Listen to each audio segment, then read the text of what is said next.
안녕하세요. 재무관리의 핵심을 아주 쉽고 재밌게 알아보는 시간입니다.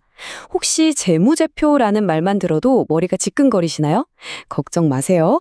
오늘 이 시간은요, 무슨 딱딱한 회계 수업이 절대 아니고요. 왜 우리가 이름만 들으면 아는 그런 세계적인 대기업들조차 한순간에 휘청일 수 있는지 그 비밀을 파헤쳐보는 시간이니까요. 자, 그럼 바로 시작해볼까요? 자, 이걸 한번 보세요. 2020년에 무슨 일이 있었는지 우리 모두 기억하죠? 우리나라 대표 항공사인 대한항공의 국제선 운송량이 무려 55%나 줄었습니다. 네, 말 그대로 반토막이 나버린 거죠. 하늘길이 막히면서 이 손실은 정말 눈덩이처럼 불어났습니다. 근데 이게 단순히 항공사만의 문제는 아니었어요. 전 세계 아이들의 꿈과 희망의 상징이죠. 바로 그 디즈니. 이 디즈니마저 주주들한테 주기로 했던 배당금 지급을 중단하는 사태까지 벌어졌습니다. 아니 도대체 이 거대한 기업들한테 무슨 일이 있었던 걸까요? 오늘 그 답을 우리가 함께 찾아볼 겁니다. 자, 이 미스터리를 풀기 위해서 우리가 오늘 이런 순서로 한번 탐험을 떠나볼까 합니다. 첫째, 대기업들이 왜 흔들렸는지 그 상황부터 보고요. 둘째, 가치라는 게 사실은 두 개의 얼굴을 가졌다는 것. 셋째, 우리 통장과 장부가 어떻게 다른지, 그리고 진짜 중요한 세금은 뭔지 알아볼 거고요. 마지막으로 이 모든 걸 종합해서 기업의 진짜 힘인 현금이 도대체 어디에 있는지 찾아내는 방법을 배워볼 겁니다. 자, 첫 번째 파트입니다. 대기업도 흔들린다. 특히 이렇게 어려운 위기 상황에서 왜 현금 흐름이라는 게 기업의 생존과 직결되는지 그 중요성부터 짚어보겠습니다. 이 모든 비밀을 푸는 열쇠는요, 바로 여기 기업의 건강검진표라고 할 수 있는 재무제표 안에 있습니다. 와, 보기만 해도 머리가 아프죠? 괜찮아요, 괜찮아. 오늘 이 복잡한 표의 핵심을 아주 간단하게 꿰뚫어보는 법을 제가 알려드릴게요.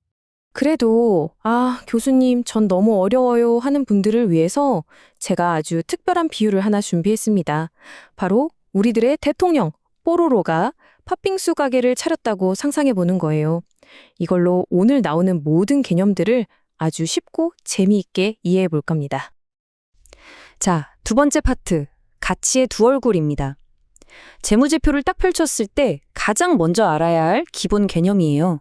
바로 장부 가치와 시장 가치의 차이점입니다. 저 교수님, 질문 있어요.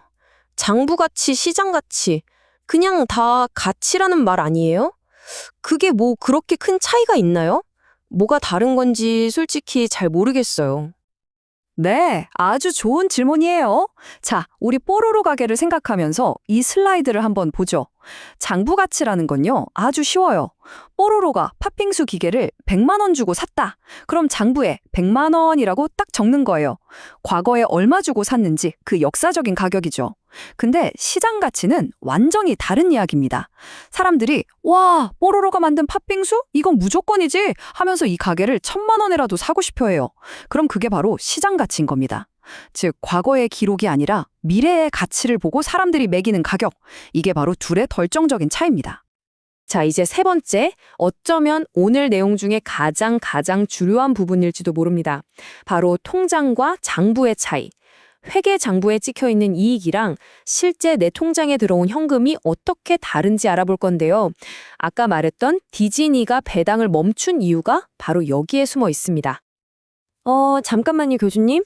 그럼 그게 말이 되나요? 장부에는 분명히 올해 이익 10억 원 이렇게 딱 찍혀 있는데 막상 회사 통장은 텅 비어 있을 수도 있다? 이 말씀이세요? 네, 바로 그겁니다. 그게 핵심이에요. 자, 이걸 보세요. 뽀로로가 친구 크롱한테 팥빙수를 주면서 야, 돈은 다음에 줘 하고 외상으로 팔았다고 쳐요. 그럼 장부에는 매출 발생이라고 기록돼서 이익이 난 것처럼 보이겠죠? 이게 바로 회계상 이익이에요. 하지만 뽀로로 주머니엔 돈이 한 푼도 안 들어왔죠. 반면에 루피한테 팥빙수를 팔고 바로 현금을 받았어요. 그럼 어떻게 될까요? 통장에 돈이 실제로 탁 하고 꽂히죠.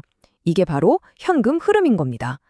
기업이 장부에 이익이 아무리 많다고 해도 당장 직원들 월급 줄 현금이 없으면 그냥 끝나는 거예요. 네 번째 주제는 세금입니다. 기업이 중요한 결정을 내릴 때 우리가 진짜로 주목해야 할 세율은 과연 뭘까요? 평균 세율과 한계 세율, 이 두 가지의 차이를 한번 짚어보겠습니다. 우리가 정말 집중해야 할 건요, 바로 한계세율입니다. 이게 뭐냐면, 뽀로로가 좋았어, 팥빙수 기계를 하나 더 사서 돈을 더 벌어보자 라고 결정을 한다고 해봐요. 그럼 이 결정 때문에 미래에 추가로 버는 돈에서 세금이 얼마나 나갈지 알아야 진짜 남는 게 얼마인지 알 수 있잖아요? 바로 그때 쓰는 게 한계세율입니다. 즉, 미래의 현금 흐름을 계상하는데 직접적인 영향을 주기 때문에 이게 훨씬 더 중요한 거죠. 자, 이제 드디어 마지막 퍼즐 조각을 맞힐 시간입니다. 지금까지 우리가 배운 개념들을 모두 합쳐서 기업의 생명줄인 이 현금이 도대체 어디에 있는지 재무제표에서 현금 흐름을 직접 찾아내는 방법을 알아보겠습니다. 현금 흐름. 말이 어려워 보여도 사실 원리는 이겁니다. 들어온 돈 빼기 나간 돈. 끝. 정말 간단하죠? 일정 기간 동안 우리 회사에 들어온 모든 현금에서 나간 모든 현금을 빼면 그게 바로 현금 흐름이에요. 하지만 이 단순한 숫자가 기업의 운명을 결정합니다. 그럼 이 복잡한 재무제표에서 이걸 어떻게 찾을 수 있을까요? 현금 흐름표를 보면요. 크게 세 덩어리로 나눠져 있어요. 첫째, 팥빙수 팔아서 번 돈, 즉 영업활동 현금 흐름. 둘째, 팥빙수 기계 사느라 쓴 돈, 투자활동 현금 흐름. 마지막으로 은행에서 돈을 빌리거나 갚는 재무활동 현금 흐름. 이 세 가지를 종합적으로 봐야 우리 회사의 진짜 현금 사정을 알 수 있는 겁니다. 이게 바로 오늘 우리가 배운 모든 것의 결론입니다. 대한항공과 디즈니 사례가 우리에게 주는 교훈이죠. 장부의 이익이 아무리 많이 찍혀 있어도 당장 쓸 수 있는 현금이 마르면 기업은 그냥 쓰러지는 겁니다. 우리가 괜히 흑자도산이라는 말을 쓰는 게 아니에요. 꼭 기억하세요. 기업의 생존은 이익이 아니라 바로 현금에 달려 있습니다. 자, 이제 여러분은 기업의 재무제표를 볼 때 남들이 못 보는 걸 볼 수 있게 된 겁니다. 만약 여러분이 어떤 회사에 투자를 하고 싶다면 그 회사가 얼마나 화려한 이익을 냈는지 발표하는 것보다 그 회사 통장에 현금이 진짜 잘 돌고 있는지, 즉 현금 흐름표를 가장 먼저 확인해야 하지 않을까요? 이 질문을 여러분께 남기면서 오늘 설명은 여기서 마치겠습니다. 감사합니다.